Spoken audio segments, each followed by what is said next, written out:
Welcome back to the Wrap. DA from 98.5, the Sports Hub, making his weekday visit. DA, they're 2-1.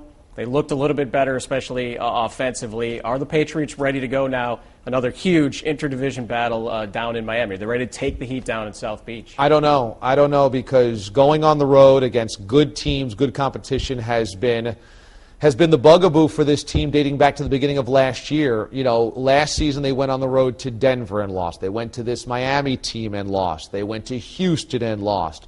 They lost a lot of road games that they should have won because they had leads in those games.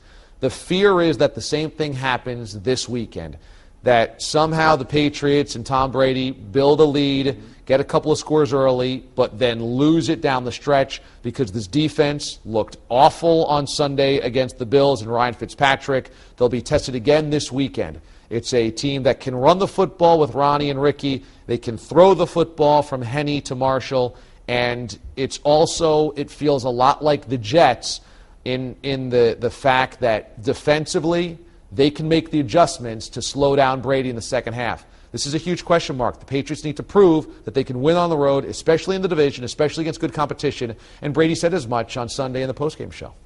I want to talk a little bit about two guys, the two probably the biggest stars in the team. Tom Brady first. Do Patriots fans understand? He's moving up the charts now, I think 19th with the touchdown passes. Do Patriots fans understand, are they a little bit spoiled in the Tom Brady era, just how good it's been to have a guy like this under center? When Brady complained about the fans leaving in the third quarter of week one, it told you all you needed to know about being spoiled as a football fan. Of course, everyone up here is spoiled as a football fan. You can chalk right in 10 wins every year. I mean, every single season. There's no other franchise that's gone to 4 Super Bowls in the last 10 years, right, which is what we can count on around here. Sustained success, consistent success, and even if they don't get to the Super Bowl, a playoff caliber team and a division winner. So yeah, I mean, we're all spoiled. There's no question about it.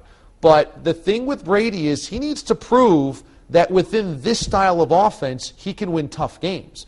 I mean, you go back through let's say the last 4 seasons, since 2007 when they really broke out the big guns and wanted to throw, well, there's not a lot of playoff victories or a lot of championships around here. So he needs to prove that games like the game in New York is an anomaly. Like last year's playoff game against the Ravens is an anomaly. Like the Super Bowl loss against the Giants is an anomaly. Those are big spots, big games against good defenses, and he hasn't played well.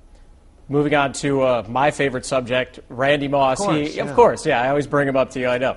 But Randy also moving up the charts. He's number 2 all-time. He's only the second guy out of 150 touchdown receptions, right behind Jerry Rice. 2-part question for you. Number 1, can he catch Jerry Rice? I think he's 40, 60, something behind, whatever it is. And number 2, if he does catch him, can you think of 2 more opposite guys than Jerry Rice or Randy Moss? Would he be accepted as one of the greatest or the greatest wide receiver of all time? I don't think he'll catch him. I think he'll come up a few touchdowns short, but even being in that rarefied air, Randy Moss will never get the respect that Rice got. And the reason is because Rice was seen as a guy that got absolutely every last bit out of that body. He was not only freakishly talented, but ridiculously driven from a historically black school and probably underdrafted.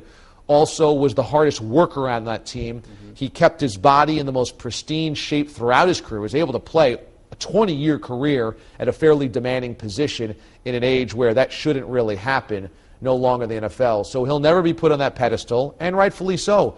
Jerry Rice wasn't bounced around to 3 teams in his prime. Jerry Rice played the bulk of his career in San Francisco, and then when the Niners felt he had nothing left, they said, goodbye, we love you. He goes to the Oakland Raiders and then finishes up on the tail end with the Broncos and with the Seahawks.